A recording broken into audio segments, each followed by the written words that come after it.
ആകാശവാണി ജില്ലാ വൃത്താന്തം. ഇന്ന് കൊല്ലം ജില്ലാ വിശേഷങ്ങളുമായി ആകാശവാണി പ്രതിനിധി നീരജ് ലാൽ. കൊല്ലം അറ്റ് 75 പ്രദർശന വിപണനമേളയ്ക്ക് ആശ്രമ മൈതാനത്ത് തുടക്കമായി. ജില്ല രൂപീകൃതമായതിന്റെ 75ാം വാർഷികാഘോഷങ്ങളുടെ ഭാഗമായാണ് ഇൻഫർമേഷൻ ആൻഡ് പബ്ലിക് റിലേഷൻസ് വകുപ്പിന്റെ നേതൃത്വത്തിൽ മേള സംഘടിപ്പിച്ചിരിക്കുന്നത്. കൊല്ലത്തിന്റെ സാംസ്കാരിക പൈതൃകത്തെക്കുറിച്ച് അറിയുന്നതിനുള്ള പ്രത്യേക തീം ഏരിയയും വിനോദത്തിനും വിജ്ഞാനത്തിനുമുള്ള പരിപാടികളും ഒരുക്കിയിട്ടുണ്ട്. സംസ്ഥാന ഗവൺമെന്റിന്റെ വികസനക്ഷേമ പ്രവർത്തനങ്ങൾക്കൊപ്പം കൊല്ലത്തിന്റെ വികസന മുന്നേറ്റം, ഭാവി സാധ്യതകൾ എന്നിവയും മേളയിൽ അവതരിപ്പിക്കപ്പെടുന്നു. വിവിധ വകുപ്പുകളുടെ തീം വിപണന സ്റ്റാളുകൾ, പുസ്തകമേള, സാഹിത്യ ചർച്ച, കവിയരങ്ങ് എന്നിവ മേളയുടെ ഭാഗമായി നടക്കും. വൈകുന്നേരങ്ങളിൽ പ്രമുഖ കലാകാരന്മാരുടെ കലാവിരുന്നും ഉണ്ടാകും. പൊതുജനങ്ങൾക്ക് പ്രവേശനം സൗജന്യമാണ്.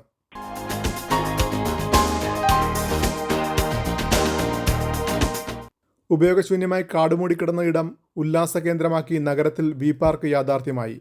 കോളേജ് ജംഗ്ഷൻ സമീപമുള്ള റെയിൽവേ മേൽപ്പാലത്തിന് താഴെയുള്ള സ്ഥലമാണ് വ്യായാമത്തിനും കായിക വിനോദങ്ങൾക്കും മാനസികോല്ലാസത്തിനും ഉതകുന്ന പൊതു ഇടമാക്കിയത്. സംസ്ഥാനത്തെ മേൽപ്പാലങ്ങളുടെ താഴെ ഉപയോഗശൂന്യമായി കിടക്കുന്ന സ്ഥലം പ്രയോജനപ്പെടുത്തുന്ന പദ്ധതിയിൽ ആദ്യത്തേതാണ് കൊല്ലത്തെ വി പാർക്ക്. പൊതുമരാമത്ത് വകുപ്പിൻ്റെ ഉടമസ്ഥതയിലുള്ള 70 സെന്റോളം സ്ഥലത്ത് ഒരുക്കിയ വി പാർക്കിൽ വാക്കിംഗ് ട്രാക്കുകൾ, കഫറ്റേരിയ, ബാഡ്മിൻ്റൺ, വോളിബോൾ കോർട്ടുകൾ, chess block, skating area, open gym, yoga meditation zone, event space, toilet, parking തുടങ്ങിയ സൗകര്യങ്ങൾ ഒരുക്കിയിട്ടുണ്ട്.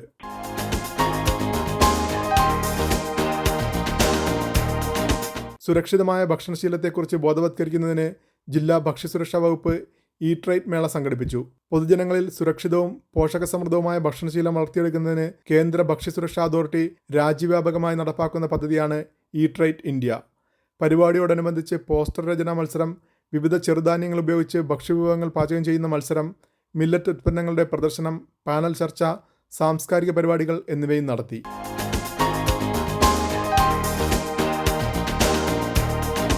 Cafe Kudumbashree India food court ദേശീയ ഭക്ഷ്യമേളയ്ക്ക് ആശ്രമ മൈതാനത്ത് തുടക്കമായി. കുടുംബശ്രീ ജില്ലാ മിഷന്റെ ആഭിമുഖ്യത്തിൽ നബാർഡിന്റെ സഹകരണത്തോടെയാണ് ഫുഡ് കോർട്ട് ക്രമീകരിച്ചിട്ടുള്ളത്. കൊല്ലത്തിന്റെ തനത് രുചികൾക്ക് പുറമെ ഇതര ജില്ലകളിൽ നിന്നും തമിഴ്നാട്, ആന്ധ്രാപ്രദേശ്, ഒഡീഷ, ഉത്തരാഖണ്ഡ് തുടങ്ങിയ സംസ്ഥാനങ്ങളിൽ നിന്നുമുള്ള സംരംഭകർ 20 സ്റ്റാളുകളിലായാണ് ഭക്ഷ്യവിഭവങ്ങൾ ഒരുക്കിയിട്ടുള്ളത്.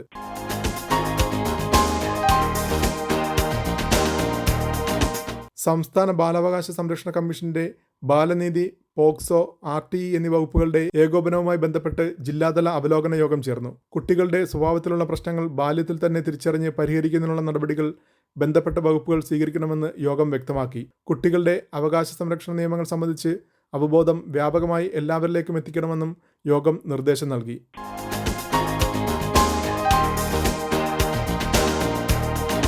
പുത്തൂർ ഗവൺമെന്റ് ഹയർ സെക്കൻഡറി സ്കൂളിൽ എക്സൈസ് വകുപ്പിന്റെ ഉണർവ് പദ്ധതി പ്രകാരം അനുവദിച്ച മൾട്ടിപർപ്പസ് വോളിബോൾ കോർട്ട് ഉദ്ഘാടനം ചെയ്തു. കുട്ടികൾ തെറ്റായ ശീലങ്ങളിൽ പോകാതെ സ്പോർട്സ് ഉൾപ്പെടെയുള്ള പാഠ്യേതര പ്രവർത്തനങ്ങളിൽ ശ്രദ്ധ ചെലുത്തി സാമൂഹ്യബോധമുള്ളവരായി സജീവമാകുന്നതിനുള്ള വിവിധ പദ്ധതികൾ ഏറ്റെടുക്കുന്നതിന്റെ തുടക്കമായാണ് സ്പോർട്സ് മേഖലയിൽ വിമുക്തിയുടെ ഇടപെടൽ. വിദ്യാലയങ്ങൾ ലഹരിമുക്തമാക്കുന്നതിനും വിദ്യാർത്ഥികളെ ബോധവത്കരിക്കുന്നതിനും അവരുടെ കർമ്മശേഷി സർഗാത്മകമായി വിന്യസിക്കുന്നതിനുമായാണ് എക്സൈസ് വകുപ്പ് വിമുക്തി ലഹരിവർജന മിഷനുമായി സഹകരിച്ച് ആവിഷ്കരിച്ച ഉണർവ് പദ്ധതിയുടെ ഭാഗമായി ലഹരിക്കെതിരെ കായിക ലഹരി എന്ന ആശയത്തിൽ ജില്ലാ പഞ്ചായത്തിന്റെ സഹകരണത്തോടെ വോളിബോൾ കോർട്ട് യാഥാർത്ഥ്യമാക്കിയത്.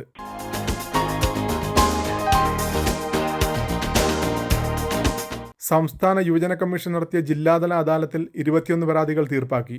അദാലത്തിലാകെ 38 കേസുകളാണ് പരിഗണിച്ചത്. 17 എണ്ണം അടുത്ത സിറ്റിംഗിലേക്ക് മാറ്റി. പുതുതായി 6 പരാതികൾ ലഭിച്ചു. ഗ്രാൻസും ശമ്പള കുടിശ്ശികയും ലഭിക്കാത്തതും, കൺസൾട്ടൻസി സ്ഥാപനം വാങ്ങിയ തുക തിരികെ നൽകാത്തതും സംബന്ധിച്ചും, PSC നിയമനം, സാമൂഹ്യ മാധ്യമങ്ങളിലൂടെ അപകീർത്തിപ്പെടുത്തൽ, തൊഴിൽ തട്ടിപ്പ് തുടങ്ങിയവയുമായി ബന്ധപ്പെട്ടുമുള്ള പരാതികളാണ് കൂടുതലായും ലഭിച്ചത്.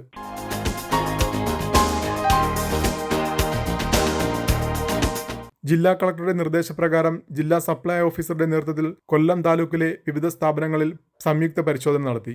വിലവിവര പട്ടിക പ്രദർശിപ്പിക്കൽ, ഉപഭോക്താക്കൾക്ക് ബില്ലുകൾ നൽകൽ, വ്യാപാരികൾ പർച്ചേസ് ബില്ലുകൾ സൂക്ഷിക്കൽ എന്നിവ ചെയ്യുന്നുണ്ടോ എന്ന് കണ്ടെത്തുന്നതിനും കരിഞ്ചന്ത, പൂഴ്ത്തിവയ്പ്, അമിത വില ഈടാക്കൽ എന്നിവ തടയുന്നതിനുമായിരുന്നു പരിശോധന. ലീഗൽ മെട്രോളജി വകുപ്പ് മുഖേനയും ഭക്ഷ്യസുരക്ഷാ വകുപ്പ് മുഖേനയും സംയുക്ത സ്ക്വാഡുകൾ രൂപീകരിച്ചായിരുന്നു പരിശോധന. ജില്ലാ വൃത്താന്തം സമാപിച്ചു.